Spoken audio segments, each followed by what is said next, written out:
तो एपिसोड 3 के शुरू में हम देखते हैं कैप्टन स्टाइडम बाकी के डैड यानी यूजिरो हानमा से मिलने आया होता है। यूजिरो हानमा कहता है, मैं यहाँ छुट्टी पर आया हूँ, बताइए क्या काम है स्टाइडम। तभी नेक्स्ट सीन में हम देखते हैं दोनों यूजिरो हानमा और स्टाइडम रूम में बातें कर रहे होते हैं। स्टाइडम कहता है उसका दुश्मन 100 किलो का प्रेइंग मेंटिस था और उसने उसे हरा दिया। 100 किलो का मेंटिस का मतलब ये है कि वो किसी भी जानवर से ज़्यादा ताकतवर था। आखिर खून तो आप ही का है, ये बताइए बेटा कहूँ या दुश्मन। मार्शल आर्ट की बात करें तो उसकी तरह कोई सोच भी नहीं सकता। आपका क्या कहना है ओगर। तभी यूजिरो हानमा ज़ोर ज़ोर से हंसने लगता है और हंसते हुए बोलता है वो एक काल्पनिक मेंटिस से लड़ रहा था। ख्यालों में राक्षस चाहे कितना भी बड़ा हो, एक जिंदा इंसान की बराबरी नहीं कर सकता, ना ही जख्मी कर सकता है और ना ही जान ले सकता है। 100 किलो का कीड़ा हो या राक्षस, आखिर है तो काल्पनिक ही ना। इससे अच्छा तो किसी जिंदा पिल्ले से लड़ लेता। तभी नेक्स्ट सीन में हम देखते हैं अमेरिका का प्रेसिडेंट पूरी सिक्योरिटी के साथ जा रहा होता है। तभी हम देखते हैं प्रेसिडेंट को किसी ने किडनैप कर लिया। रिपोर्टर कहता है इतने सारे लोगों के बीच एक आदमी आया और प्रेसिडेंट को किडनैप कर लिया। तभी रिपोर्टर कहता है वो आदमी प्रेसिडेंट को किडनैप करके इसी होटल में लेकर गया है। तभी हम देखते हैं प्रेसिडेंट को किसी और ने नहीं बल्कि बाकी ने किडनैप किया होता है। प्रेसिडेंट के पूछने पर बाकी कहता है मैं तो बस चाहता हूँ कि आप मुझे गिरफ्तार करें और एरिजोना स्टेट प्रिजन में रखें। प्रेसिडेंट बोलता है एरिजोना स्टेट प्रिजन तो वही जेल है ना। बाकी कहता है जहाँ बिस्कुट ओलिवर यानी अनचैन कैद है। प्रेसिडेंट घबरा कर बोलता है क्या तुम्हें उस राक्षस के पास जाना है, तुम्हारा दिमाग तो ठीक है।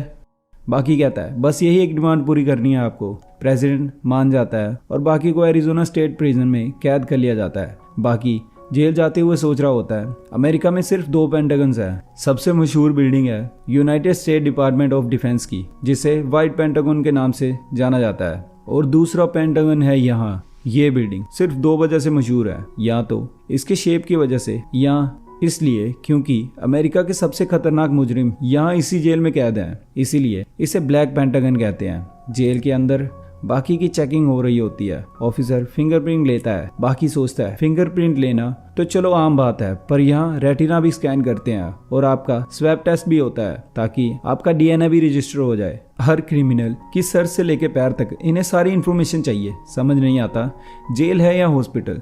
सच कह रहा हूँ, पूरी वीआईपी वाली फीलिंग आती है।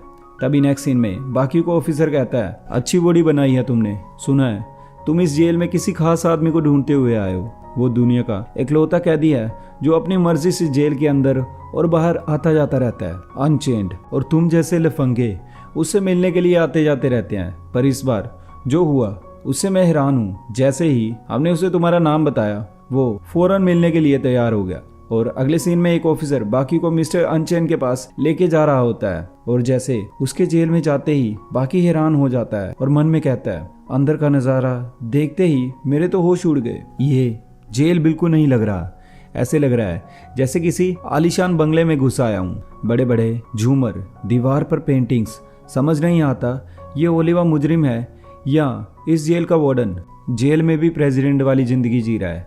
ऑफिसर कहता है यहाँ से अनचेन का एरिया शुरू होता है, हमें आगे जाने की परमिशन नहीं है। और आगे बाकी अकेला जाता है। तभी आगे दरवाजा खुलता है और बाकी के सामने अनचेन होता है। अनचेन उसे अंदर लेके जाता है और कहता है कितना खुश नसीब हूँ मैं, दूर दूर से लोग मुझे मिलने आते हैं। मैं जानता हूँ तुम्हें क्या कहना है, तुम चाहते हो मैं तुमसे लड़ने के लिए हाँ कह दूँ, है ना।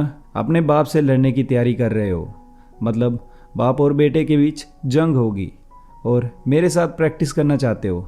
बाकी मैं इस जेल का नंबर 1 फाइटर हूँ। बहुतों ने कोशिश की लेकिन आज तक कोई हरा नहीं पाया।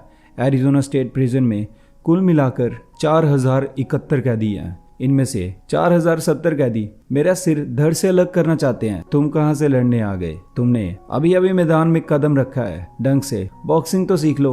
अपने पहले ही मैच में वर्ल्ड चैंपियन से हारना अच्छी बात नहीं है। बाकी कहता है मुझे बच्चा समझने की भूल मत करना, मैं बॉक्सिंग की बात बिल्कुल नहीं कर रहा, मैं तो तुमसे लड़ने की बात कर रहा हूँ। तुम्हारी सबसे बड़ी गलती ये है कि तुमने मुझे अंदर आने दिया। तभी बाकी जोर से अनचैन के मुंह पर एक पंच मारता है और तभी अनचैन कहता है इतना गुस्सा अच्छी बात नहीं है बच्चे। अगले हफ्ते मेरी एक फाइट है 4071 कैदियों में से। मेरी फाइट मिस्टर सेकंड से है। बाकी आज की रात तुम उसी कैदी के साथ रहोगे, चिंता ना करो। गार्ड तुम्हें नियम समझा देंगे। पर तुम्हें सिर्फ एक ही नियम समझने की ज़रूरत है, और वो ये है कि तुम्हें अपने साथ के कैदियों के साथ कैसे पेश आना है। और फिर बाकी को जेल में उसी कमरे में डाला जाता है जिसमें मिस्टर सेकंड है। अब बाकी देखता है और सोचता है यहाँ बस 2 खाली बेड पड़े हुए हैं, कोई बात नहीं, सह लूँगा। तभी एक बेड से बड़ा सा बंदा उठता है और बाकी का नाम लेता है। बाकी सोचता है मेरा नाम किसने लिया, और वो कोई और नहीं बल्कि आयरन माइकल है। बाकी हैरान होकर बोलता है आयरन माइकल, आप यहाँ? आयरन माइकल चुप होने को कहता है और बोलता है कल समझा दूंगा, अब जाकर चुपचाप सो जाओ। बाकी कहता है माइकल तो आप है यहाँ के मिस्टर सेकंड। माइकल कहता है ओए चैंपियन, जुबान संभाल के बात करना। तभी माइकल शांत होकर बताता है यहाँ मैं इनके टॉप 10 की लिस्ट में भी नहीं आता, और सच कहूँ तो मुझे इनकी रैंकिंग सिस्टम से कोई फ़र्क नहीं पड़ता। यहाँ जिंदा रहने के लिए चुप रहना पड़ेगा। बाकी सोचता है हैवीवेट चैंपियन आयरन माइकल भी इस जेल के कैदियों से डरता है। तभी पीछे से एक बुढ़ा आदमी कहता है जिंदा रहना है तो चुप रहो, तुमने अपनी खुसर फुसर बंद नहीं की तो मिस्टर सेकंड जाग जाएंगे। सोते हुए भी मिस्टर सेकंड सब कुछ सुन सकता है। तभी बेड पर लेटा आदमी करवट लेता है। बाकी उसको देखता है और कहता है ये तो राक्षस है। वो बुढ़ा आदमी बाकी से कहता है जाओ जाकर सो जाओ, हो सकता है कल से तुम्हें यहाँ सोने का मौका भी ना मिले। और अगली सुबह बाकी के पीछे वही आदमी खड़ा होता है और बाकी से कहता है तुम अब तक बाहर नहीं गए? बाकी कहता है तो ये आदमी है मिस्टर सेकंड। तभी वो आदमी दरवाजे के पास जाकर बोलता है मिस्टर सेकंड। मिस्टर सेकंड बाहर निकलता है और कहता है गुड मॉर्निंग बाकी। बाकी देखकर सोचता है मिस्टर सेकंड, ये आदमी कैसे हो सकता है?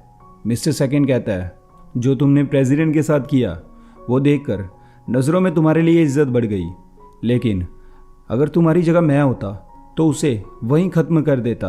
अगर जहन में कोई सवाल हो तो पूछ सकते हो। बाकी कहता है मुझे एक बात पूछनी है, स्टोर रूम में क्यों रहते हो? मिस्टर सेकंड कहता है क्योंकि मैं एक वॉरियर हूँ, मुझे आराम नहीं पसंद। वैसे भी मरने के बाद सबको आराम ही करना है। बाकी कहता है एक और सवाल, और मिस्टर सेकंड को चैलेंज करते हुए कहता है समझो अगर मैं तुम्हें यहीं मार गिराऊं तो क्या मैं सेकंड बेस्ट फाइटर बनूंगा? मिस्टर सेकंड कहता है आज मरने के लिए यह बेहतरीन दिन है। और इसी के साथ हमारा एपिसोड 3 खत्म हो जाता है। तो गाइज़ अगर ये वीडियो आपको अच्छी लगी तो लाइक कर देना, चैनल पे नए हो तो सब्सक्राइब कर देना और कमेंट करके बताना कि वीडियो का कौन सा पार्ट आपको सबसे ज़्यादा अच्छा लगा। मिलते हैं नेक्स्ट वीडियो में, बाय बाय।